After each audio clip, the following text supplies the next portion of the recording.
എല്ലാവരും ഒരു നിമിഷം ഇടനാഴിയിലൂടെ ഓടിപ്പോയ ആ സ്ത്രീരൂപത്തിന്റെ നേർക്ക് നോക്കി നിന്നു. ജെറിയുടെ മനസ്സിൽ ഭീതി നിറഞ്ഞ അവരുടെ മുഖം മറയാതെ നിൽക്കുകയായിരുന്നു. അപ്പോഴാണ് എല്ലാവരുടെയും ശ്രദ്ധ തറയിൽ വീണുകിടക്കുന്ന രക്തത്തുള്ളികളിൽ പതിച്ചത്.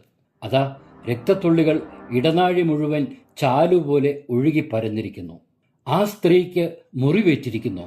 ഒരു വേള ജെറി സംശയിച്ചു. എന്തായിരിക്കും അവർക്ക് സംഭവിച്ചിട്ടുണ്ടാവുക? ആരാണവർ? എന്തിനാണ് തങ്ങളെ കണ്ടപ്പോൾ അവർ ഭയന്നോടി മറഞ്ഞത്? ജെറിയുടെ മനസ്സിൽ 1000 സംശയങ്ങൾ നിറഞ്ഞു. അയാൾ ഹെൻറിയുടെ മുഖത്തേക്ക് നോക്കി. ആ മുഖം ദൃഢമായിരുന്നു.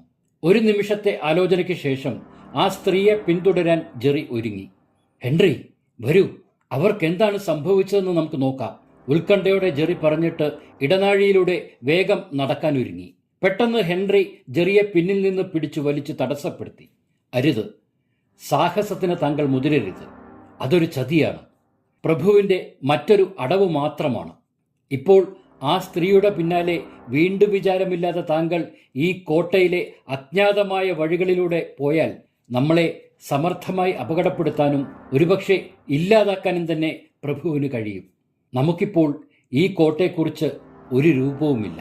നമ്മൾ പരസ്പരം വഴിതെറ്റിപ്പോയാൽ പ്രഭുവിന് കാര്യങ്ങൾ കൂടുതൽ എളുപ്പമാകും. അങ്ങനെ ഒരു സ്ത്രീ ഈ അർദ്ധരാത്രിയിൽ ഇതുപോലൊരു കോട്ടയ്ക്കുള്ളിൽ, താങ്കളൊന്ന് ചിന്തിച്ചു നോക്കൂ. അതിൽ തന്നെ തികഞ്ഞ അസ്വാഭാവികതയില്ലേ? ഹെൻറി പറഞ്ഞു നിർത്തിയപ്പോൾ തൻ്റെ ഒരു നിമിഷത്തെ എടുത്തുചാട്ടത്തിൽ നിന്നും ജെറി പെട്ടെന്ന് പിന്മാറി. വരൂ, നമുക്ക് മുറിക്കുള്ളിലേക്ക് പോകാം. ഞാൻ സൂചിപ്പിച്ചില്ലേ, ഈ സമയം ഇവിടം ഒട്ടും സുരക്ഷിതമല്ലെന്ന് ഹെൻറി വീണ്ടും ഓർമ്മിപ്പിച്ചു. പിന്നീട് എല്ലാവരും മുറി തുറന്ന് അകത്ത് കയറി. ഹെൻറി മുറിയിൽ കയറി ആകെ ഒന്ന് കണ്ണോടിച്ചു. ഇല്ല, പെട്ടികളും മറ്റും യഥാസ്ഥാനത്ത് തന്നെയുണ്ട്. അപ്പോഴേക്കും നേരം ഏറെ വൈകിയിരുന്നു. മുറിയിലെത്തിയതും അല്പമൊന്ന് ഉറങ്ങാൻ തീരുമാനിച്ച് എല്ലാവരും കിടന്നു. രാവിലെ ഹെൻറിയുടെ പ്രാർത്ഥനകളാണ് എല്ലാവരെയും ഉണർത്തിയത്. അദ്ദേഹം പോകാൻ തയ്യാറെടുത്തു നിൽക്കുകയായിരുന്നു. മറ്റുള്ളവരും ധൃതിയിൽ പ്രഭാതകൃത്യങ്ങൾ കഴിച്ച് ഹെൻറിക്കൊപ്പം ചേർന്നു. ചെറിയ ഹെഡ്ലൈറ്റ് പിടിപ്പിച്ച 2-3 ഹെൽമറ്റുകളും പിക്കാക്സ് പോലെയുള്ള ചെറിയ ആയുധങ്ങളുമൊക്കെയായി അവർ മുറി വിട്ട് പുറത്തിറങ്ങി. ഡ്രാഗോസ് എന്ന പരിചാരകന്റെ കണ്ണിൽപ്പെടാതെ എത്രയും വേഗം അവിടം വിട്ട് പുറത്തു കടക്കാനായിരുന്നു ഹെൻറിയുടെ പ്ലാൻ. അയാൾ വേഗം വലിയ സ്റ്റെയർകേസുകൾ ധൃതിയിൽ താഴേക്കിറങ്ങി നടന്നു. നേരം പുലരുന്നതേ ഉണ്ടായിരുന്നുള്ളൂ. മഞ്ഞിന് കടുപ്പമുണ്ടായിരുന്നതുകൊണ്ട് സൂര്യപ്രകാശം അറച്ചു നിൽക്കുന്ന പ്രതീതി. കഴിഞ്ഞ രാത്രിയിൽ അലങ്കാര വിളക്ക് തകർന്നു വീണിടത്തെത്തി ഹെൻറി നിന്നു.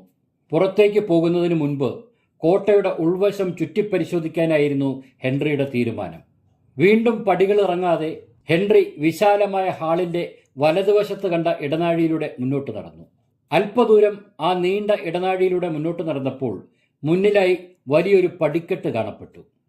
ഇത്തവണ തടിക്ക് പകരം പാറയിൽ തന്നെ തീർത്ത സ്റ്റെപ്പുകളാണ് കാണപ്പെട്ടത്. മുകളിൽ നിന്ന് നോക്കുമ്പോൾ പടിക്കെട്ടിന് താഴെ കനത്ത ഇരുട്ടാണ് കാണപ്പെട്ടത്. ഒരുപക്ഷെ കോട്ടയുടെ അടിഭാഗത്തേക്കാകാം ഈ നടപ്പാത നീണ്ടുകിടക്കുന്നത്.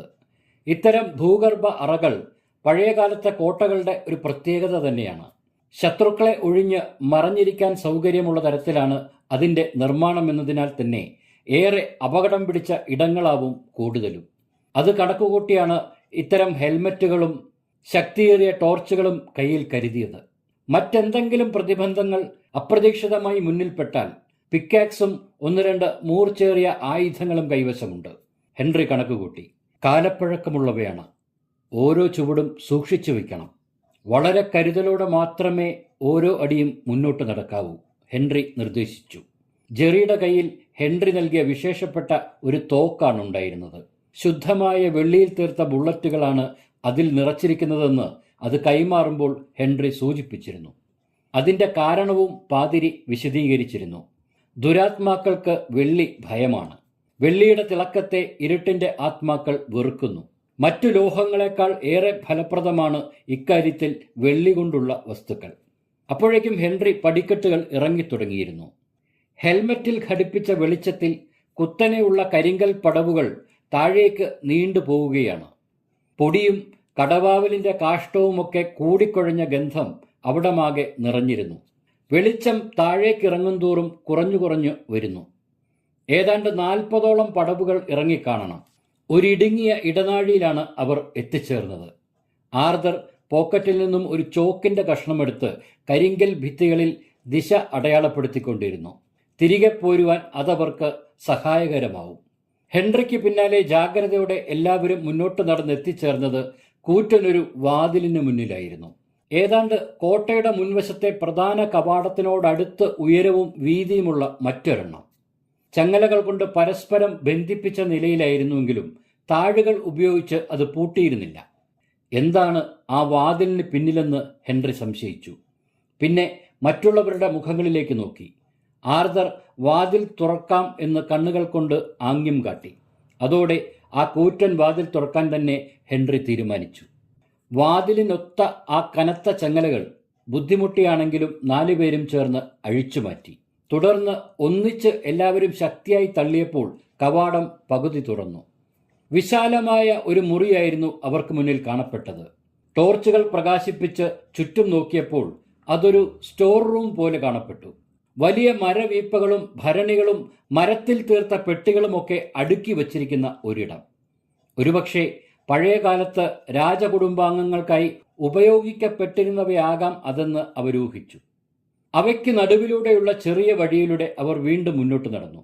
ഇത്തവണ അല്പം വെളിച്ചമുള്ള ഒരു ഭാഗത്താണ് അവരെത്തിച്ചേർന്നത്. അതും വിശാലമായ ഒരു മുറി തന്നെയായിരുന്നു. ആ മുറിക്കൊരു പ്രത്യേകതയുണ്ടായിരുന്നു. ആ മുറിയുടെ 4 വശത്തുകൂടിയും മുകളിലേക്ക് സ്റ്റെയർ കേസുകൾ പോകുന്നുണ്ടായിരുന്നു. സ്റ്റെയറുകൾ തുടങ്ങുന്നിടത്ത് 4 ഇരുമ്പ് വാതിലുകളും സ്ഥാപിച്ചിരുന്നു. അവയും പക്ഷേ ബന്ധിച്ചിരുന്നില്ല. അത് കോട്ടയുടെയും ഭൂഗർഭ അറകളുടെയും ഒരു സുപ്രധാന ഭാഗമാണെന്ന് ഹെൻറിക്ക് തോന്നി. അപ്പോഴേക്കും സൂര്യപ്രകാശം നല്ല രീതിയിൽ വീണു തുടങ്ങിയിരുന്നു. അതുകൊണ്ട് തന്നെ ടോർച്ചും ഹെൽമറ്റിലെ ലൈറ്റുമൊന്നും ഉപയോഗിക്കേണ്ടതായി വന്നില്ല. ഹെൻറി അല്പം കൂടി മുന്നോട്ട് നടന്നിട്ട് പെട്ടെന്ന് നിന്നു. അയാളുടെ നെറ്റി ചുളിഞ്ഞു. അപ്പോഴേക്കും മറ്റുള്ളവരും ഹെൻറിക്ക് പിന്നിൽ നിന്നു. മുന്നിലെവിടെയോ അഴുകിയ മനുഷ്യമാംസത്തിന്റെ അസഹ്യമായ ദുർഗന്ധം. എല്ലാവരും ആ മുറിയിലൂടെ കണ്ണുകൾ ഓടിച്ചു. അല്പമകലെ ഏതാനും മരവീപ്പകൾ ഭിത്തിയിൽ ചേർത്ത് നിരത്തി വച്ചിരിക്കുന്നത് അവർ കണ്ടു. അതിന് സമീപത്തായി 2 നിരകളിലായി ഏതാനും തടിപ്പെട്ടികൾ. കറുത്ത ചായമടിച്ച തടിപ്പെട്ടികൾക്ക് സാധാരണ ശവപ്പെട്ടികളെക്കാൾ വലിപ്പമുണ്ടായിരുന്നു. മാത്രമല്ല ആകൃതിയിലും വ്യത്യാസപ്പെട്ടിരുന്നു. ആ പെട്ടികളുടെ നിര അവസാനിക്കുന്നിടത്ത് കരിങ്കല്ലിൽ തീർത്ത കല്ലറ പോലെ എന്തോ ഒരു നിർമ്മിതിയുണ്ടെന്ന് അവർ കണ്ടു. പക്ഷേ മുന്നോട്ട് ഒരു ചുവട് പോലും വയ്ക്കാൻ കഴിയുന്നില്ല. അസഹ്യമായ ദുർഗന്ധമാണ് ചുറ്റും. ആർതർ തന്റെ തൊട്ടടുത്തിരുന്ന മരവീപ്പുകളിൽ ഒന്നിൽ കയ്യിലിരുന്ന പിക്കാക്സ് കൊണ്ട് ചെറുതായി ഒന്ന് തട്ടി നോക്കി. അതിന്റെ ഉൾവശം പൊള്ളയല്ലെന്ന് ആ തട്ടലിൽ ആർതർക്ക് തോന്നി. പിന്നെ എന്താവും അതിന്റെ ഉള്ളിൽ? അയാളിൽ ആകാംക്ഷ നിറഞ്ഞു. ആർതർ പിക്കാക്സിന്റെ മൂർച്ചേറിയ ഭാഗം കൊണ്ട് ആ മരവീപ്പയുടെ പലകകളിലൊന്നിൽ ആഞ്ഞുവെട്ടി. ഒരു നിമിഷം എല്ലാവരെയും ഞെട്ടിച്ചുകൊണ്ട് വെട്ടിക്കീറിയ മരവീപ്പയുടെ പലകയുടെ ദ്വാരത്തിൽ നിന്നും രക്തം ചീറ്റിയൊഴുകി. ആർതർ ഭയന്ന് പിന്മാറി.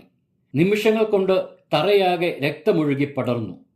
എങ്ങും രൂക്ഷമായ മനുഷ്യരക്തത്തിന്റെ ഗന്ധം. ആർതർ വീപ്പയ്ക്കരികിലേക്ക് കരുതലോടെ നീങ്ങി. തലകുത്തനെ ചാരി വെച്ചിരുന്ന മരവീപ്പയുടെ മൂടി അയാൾ പിക്കാക്സ് കൊണ്ട് ജാഗ്രതയോടെ തുറന്നു. വീപ്പയുടെ മൂടി ഊരിത്തെറിച്ചപ്പോൾ അതിനുള്ളിൽ കണ്ട കാഴ്ച ആർതറിനെ ഞെട്ടിച്ചു കളഞ്ഞു. രക്തത്തിൽ കുളിച്ച് വീപ്പയ്ക്കുള്ളിൽ കുത്തിത്തിരികിയ നിലയിൽ ഒരു രൂപം. ഭീഭത്സമായ രീതിയിൽ കണ്ണുകൾ തുറിച്ച് മുകളിലേക്ക് നോക്കിയിരിക്കുന്ന ആ രൂപത്തിന്റെ വായ തുറന്ന നിലയിലായിരുന്നു. ഭയാനകമായ ആ കാഴ്ച കണ്ട് ജെറി തരിച്ചുപോയി. ആ ഭാഗത്ത് വേറെയും മരവീപ്പകളുണ്ടായിരുന്നു. എല്ലാറ്റിനുമുള്ളിൽ ഇതുപോലെ തന്നെ ആയിരിക്കുമോ? അയാൾ നടുക്കത്തോടെ ചിന്തിച്ചു. എങ്കിൽ ഇതൊരു ഭയങ്കരമായ ഇടം തന്നെ. നിഗൂഢത ചൂഴ്ന്നു നിൽക്കുന്ന ഈ കോട്ട ഇത്തരം രഹസ്യങ്ങളുടെ കൂടാരമായിരിക്കുമോ? എല്ലാവരും വീപ്പയ്ക്കരികിൽ ഒരു നിമിഷം നിന്നിട്ട് വീണ്ടും ഹെൻറിയെ പിന്തുടർന്നു. 2 നിരകളിലായി നിരത്തിയിട്ടിരുന്ന കറുത്ത ചായമടിച്ച പെട്ടികളായിരുന്നു പാതിരിയുടെ അടുത്ത ലക്ഷ്യം. അതിനുള്ളിൽ ഇനി എന്തായിരിക്കുമെന്ന ചിന്തയോടെയാണ് എല്ലാവരും പെട്ടികളെ സമീപിച്ചത്. മുകൾ പലകയിൽ ആണികൾ പലതും ഊരിമാറ്റിയ നിലയിൽ കണ്ട ആദ്യത്തെ പെട്ടിയുടെ മൂടി കാലുകൊണ്ട് ഹെൻറി ശ്രദ്ധാപൂർവം നീക്കി. ഹോ! കാതറിനിൽ നിന്നും ഞെട്ടലോടെ ഒരു സ്വരം പുറത്തു വന്നു. എല്ലാവരും ഒരേ സമയം പെട്ടിക്കുള്ളിൽ ആ കാഴ്ച കണ്ടു. അതിസുന്ദരിയായ ഒരു യുവതിയുടെ ശരീരം പെട്ടിക്കുള്ളിൽ. ചുരുണ്ട മുടിയിഴകൾ, അടഞ്ഞ കണ്ണുകളോടെ ശാന്തമായി ഉറങ്ങുന്ന ഭാവമായിരുന്നു ആ സ്ത്രീരൂപത്തിന്. ഒന്നുകൂടി വ്യക്തമായി കാണാൻ ആർതർ ടോർച്ച് തെളിച്ച് പെട്ടിക്കുള്ളിലേക്ക് വെളിച്ചം പായിച്ചു. അതോടെ ഒരാർത്തനാദത്തോടെ ജെറി പിന്നോട്ട് ഞെട്ടിമാറി. അത് ഇന്നലെ രാത്രിയിൽ തങ്ങളുടെ മുറിക്ക് മുന്നിൽ നിന്ന് നിലവിളിച്ചു കൊണ്ടോടിയ അതേ സ്ത്രീ തന്നെയല്ലേ? ജെറി ശ്വാസമെടുക്കാൻ പാടുപെട്ടു. ഇവരെങ്ങനെ ഈ പെട്ടിയിൽ? ജെറി ഹെൻറിയെ സൂക്ഷിച്ചു നോക്കി. അയാളുടെ മുഖത്ത് പ്രത്യേകിച്ച് ഭാവവ്യത്യാസമൊന്നും ഉണ്ടായിരുന്നില്ല. ഞാൻ ഇന്നലെ മുന്നറിയിപ്പ് തന്നതല്ലേ ചങ്ങാതി? ജെറിയുടെ തോളിൽ തട്ടിക്കൊണ്ട് ഹെൻറി പറഞ്ഞു. ഇന്നലെ ഇവളെ പിന്തുടർന്ന് താങ്കൾ പോയിരുന്നെങ്കിൽ ഇതിൽ ഏതെങ്കിലും ഒരു പെട്ടിയിൽ താങ്കളും ഇതുപോലെ കിടക്കേണ്ടി വരുമായിരുന്നു. ഹെൻറി പറഞ്ഞു നിർത്തിയതും ഞെട്ടലോടെ ജെറി നെറ്റിയിൽ കുരിശടയാളം വരച്ചു. വെളുത്ത ഗൗൺ ധരിച്ചു കിടക്കുന്ന യുവതി ഏതോ യൂറോപ്യൻ വിവാഹവേളയിലെ സുന്ദരിയായ വധുവിനെ അനുസ്മരിപ്പിച്ചു. പ്രഭുവിൻ്റെ മണവാട്ടികൾ. ഹെൻറി പിറുപിറുത്തു. സൂക്ഷിച്ചു നോക്കൂ, ഹെൻറി പറഞ്ഞു. എന്നിട്ട് മുട്ടിന്മേൽ കുനിഞ്ഞിരുന്ന് ആ യുവതിയുടെ മുഖത്തോടടുപ്പിച്ച് തൻ്റെ ടോർച്ച് പ്രകാശിപ്പിച്ചു. അവളുടെ ചുവന്ന തുടുത്ത ചുണ്ടുകൾക്കിടയിലൂടെ ഇരുവശത്തേക്കും പുറത്തേക്ക് തള്ളി നിൽക്കുന്ന 2 ഉളിപ്പല്ലുകൾ. പിശാചിനികൾ. എല്ലാം മരണമില്ലാത്ത ദുരാത്മാക്കളാണ്. പ്രഭുവിനൊപ്പം രക്തം കുടിച്ച് ജീവിക്കുന്നവർ. ഹെൻറി ആരോടുന്നില്ലാതെ പറഞ്ഞു. മറ്റു പല പെട്ടികളിലും സമാനമായ യുവതികളുടെ മൃതദേഹങ്ങൾ തന്നെയാണെന്ന് അവർ കണ്ടെത്തി. ഹെൻറി പെട്ടികൾ മറികടന്ന് അതിനു സമീപമുള്ള ആ പഴയ മാർബിൾ കല്ലറയ്ക്ക് മുന്നിലെത്തി. പൊടിയും ചിലന്തിവലകളും വകഞ്ഞു മാറ്റിയ ഹെൻറി പായൽ പിടിച്ച മാർബിൾ കല്ലറയുടെ മുന്നിൽ ഒരു ശിലാഫലകം കണ്ടെങ്കിലും എത്ര ശ്രമിച്ചിട്ടും അത് വായിച്ചെടുക്കാൻ അയാൾക്ക് കഴിഞ്ഞില്ല. എല്ലാവരും കല്ലറയ്ക്ക് സമീപം എത്തി നിന്നു. കല്ലറയ്ക്ക് മുകളിൽ 2 കഷ്ണങ്ങളായി മാർബിളിൽ തീർത്ത മേൽമൂടി ഉണ്ടായിരുന്നു. ഘനമേറിയ ആ മാർബിൾ പാളികൾ ഉയർത്തി മാറ്റുക എന്നത് ശ്രമകരമായ ജോലിയായിരുന്നു. എങ്കിലും അതിനുള്ളിൽ എന്തായിരിക്കുമെന്ന ഉത്കടമായ ആകാംക്ഷ അവരെ അത് തുറന്നു നോക്കാൻ അത്യധികം പ്രേരിപ്പിച്ചു. അതോടെ ആ സാഹസത്തിന് എല്ലാവരും തയ്യാറെടുത്തു. ഹെൻറിയും ജെറിയും കല്ലറയുടെ തലയ്ക്കലും കാതറിനും ആർതറും കല്ലറയുടെ താഴ്വശത്തും നിന്നുകൊണ്ട് ഒരു വശത്തെ മാർബിൾ പാളി ഉയർത്തി മാറ്റുവാനുള്ള ശ്രമങ്ങൾ ആരംഭിച്ചു. പക്ഷേ അതത്ര എളുപ്പമല്ലെന്ന് പെട്ടെന്ന് തന്നെ എല്ലാവർക്കും മനസ്സിലായി.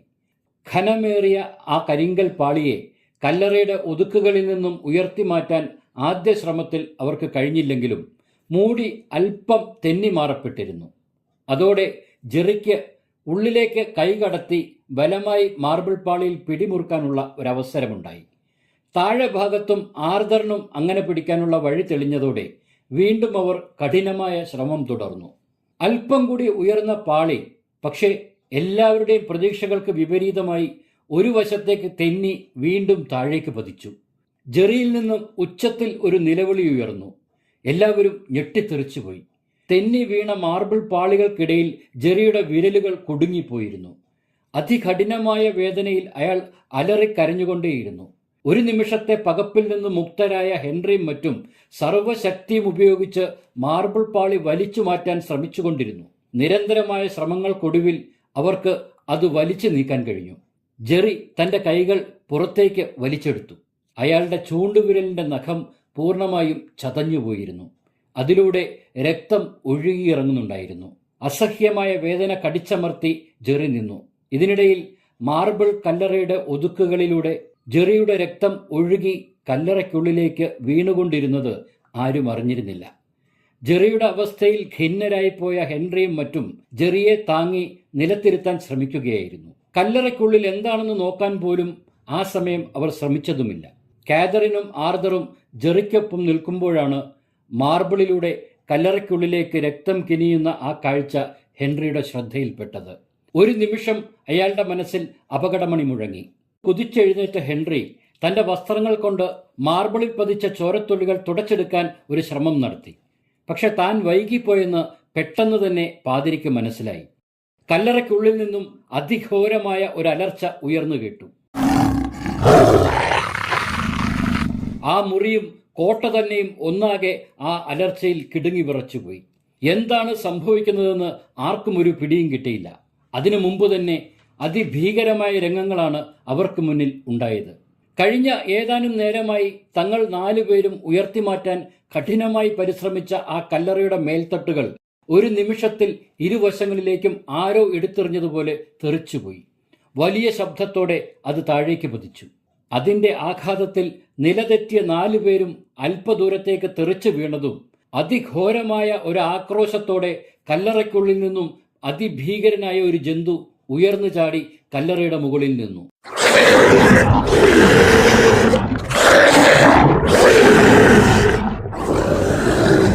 ആ ജന്തുവിനെ കണ്ട് സകലരും ഒരു നിമിഷം നടുങ്ങി നിന്നുപോയി. ശരീരമാസകലം രോമം വളർന്നു നിൽക്കുന്ന ഒരു കൂറ്റൻ ആൾക്കുരങ്ങിനേക്കാൾ വലിപ്പമുള്ള ഒരു ജന്തു. ആ സത്വത്തിന്റെ ചെവികൾ മുകളിലേക്ക് എഴുന്നു നിന്നിരുന്നു. നീണ്ടു കൂർത്ത ദംഷ്ട്രങ്ങൾ കാട്ടി ആ ഭീകരസത്വം അവർക്ക് നേരെ നിന്നു.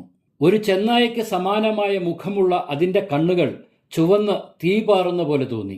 ഒരു നിമിഷം അവരെ നോക്കി ഭീകരമായി ഒന്ന് അലറിയിട്ട് ആ സത്വം കല്ലറയ്ക്ക് മുകളിൽ നിന്ന് അവർക്കു നേരെ കുതിച്ചു ചാടി.